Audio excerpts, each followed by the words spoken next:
All right, Larry Krueger here from the Pig and a Pickle Krug Show with a little 49er video as Kyle Shanahan had his Monday presser, and let's react to it coming up right now. And, of course, we're brought to you by Pig and a Pickle, the best barbecue in all of Northern California. Check them out. They're in Emeryville and Corte Madera. They're open 7 days a week from 11 a.m. till 8 p.m. or until they run out. And this video is also brought to you by Sharp Corners Sports Cards and Collectibles.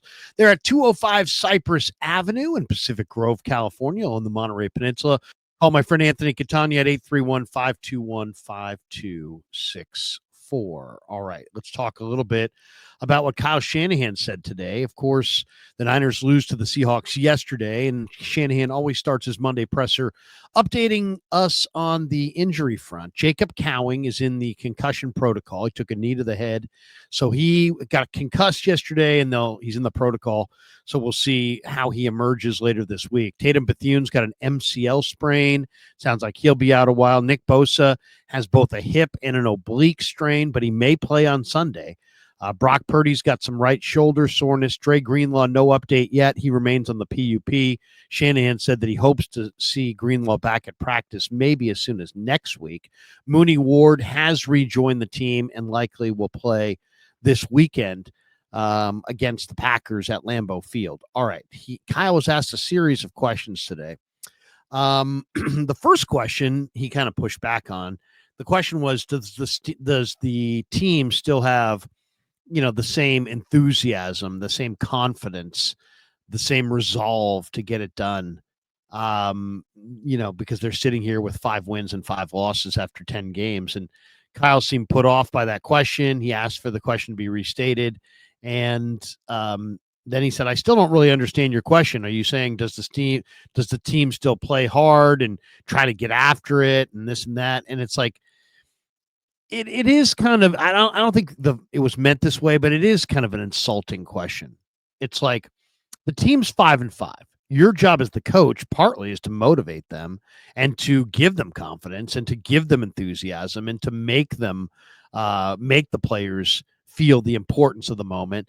And so when a media person comes out and says, does the team still have enthusiasm? Does the team still have confidence? Does the team still have the resolve to get the job done? I mean, no offense, but that's kind of ridiculous. I hate this reply, but the old, what do you expect him to say is absolutely appropriate here. No, the team's totally lost confidence. No, in fact, only like half the guys were even paying attention to what I was saying today. They've lost all enthusiasm for what we're doing.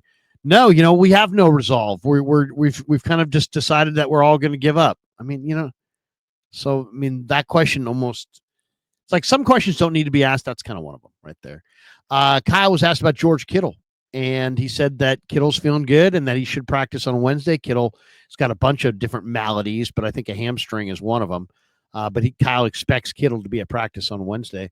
He was asked about Trent Williams, and it sounds like Trent Williams took a shot on that ankle to play on Sunday. So Trent Williams took one for the team this weekend, folks. He barely was moving in the locker room on Friday. Didn't practice Wednesday. Didn't practice Thursday. Didn't practice. Took a shot for pain. Now the shot's wearing off. His ankle probably feels like hell. Kyle said we'll see how he feels on Wednesday. I would say he will not practice Wednesday. He will not practice Thursday. He will not practice Friday. But he'll probably try to go again Sunday at Lambeau. And he's the unique player that probably doesn't need to practice. But once you get a shot, a pain, easing shot in that ankle, and once that shot wears off, I'm sure that ankle felt like hell. So I'm sure he's not moving well. I'm pretty sure he won't practice this week, but I'm also pretty sure that he's going to give it a go Sunday in Green Bay because the season's on the line. And Trent knows that he's making a lot of money to play through pain. So he's going to probably give it a go, I would imagine, on Sunday. Kyle was asked about, what is the feeling in the room? How are guys feeling? How do you feel? How would you kind of describe the feeling of the team at this point after 10 games? And he said, we're pissed off. We're pissed off from yesterday. Guys are disappointed and upset. They're ready to watch the film and move on to Green Bay, and they're pissed off. They didn't feel like they fired a good enough effort. Obviously wasn't good enough to get the job done. And Kyle says they're pissed off. So we'll see if they can keep that pissed off mood heading into Green Bay. It probably will help him. He was asked about Yatir Gross-Matos, and Matos did have a sack early in the game. Kyle said he did some good things, and then he mentioned that, it's funny. There's a nice way and a wrong way, a nice way and a not nice way to say it. The reality is that Yatir Gross-Matos was gassed at the end of the game, had nothing, and was just getting pushed around. And on the touchdown run, he took like 2 steps and just got pushed down to the ground. And Kyle said his rush integrity needs to be better there at the end. Yeah.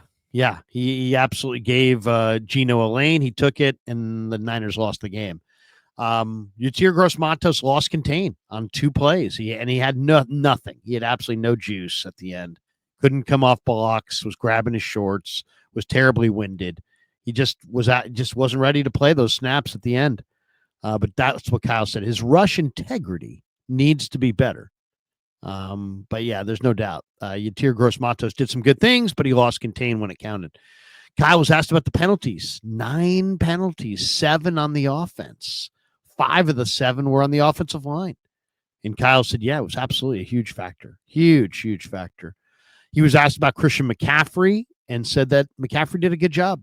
He said there might have been one run where he could have gotten more yards, but even that, he's like, hey, that's just kind of par for the course. It's the way it goes. You look at enough, plays, you're going to find one play a guy could have done more on. So no big deal. But he said Christian's doing a great job. And I would agree. Christian looks very much like the Christian that we remember pre-injury. We didn't know what level he was going to come back at, but he's come back at a very high level. He was asked about Brock Purdy and the fact that Brock did not attempt a pass over 19 yards. And he just kind of chalked it up to Seattle's defense. It's a bend but don't break defense. They take away the deep routes and force you to check it down and force you to drive the length of the field and show patience. And at times, Brock didn't show enough patience. But he also didn't try to drive the ball down the field when there was nothing there, because he's a pretty smart quarterback and he wants to take good care of the football. So there you go. That was pretty much the long and the short of the Kyle Shanahan presser. Nothing earth shattering. I would say probably the biggest revelation was, that just basically that the team's pissed off. And that Mooney has rejoined the team, that Greenlaw is still another couple weeks away, and that Brock Purdy's got some right shoulder soreness from all the hits he took. So, and I guess the other takeaway is that amazingly, he says that Nick Bosa may play on Sunday. Now, he's not feeling good. He wasn't feeling good yesterday. According to Kyle, he's not feeling good today. He's got 2 different injuries. One's a hip injury, one's an oblique. But he's gonna try to give it a go. We'll see. I'd be very, very surprised if Nick Bosa suits up for Green Bay on Sunday. But you never know. Maybe he will. Maybe he'll give it a go. Maybe he'll make that effort and try to get out there. He looked pretty sore yesterday. I'd be very surprised if we saw him on Sunday. All right, thanks to Pig and a Pickle for being the title sponsor of the Krug Show. Thanks to Sharp Corners Sports Cards and Collectibles for sponsoring this video. Thanks to all of you guys for supporting the Krug Show on YouTube.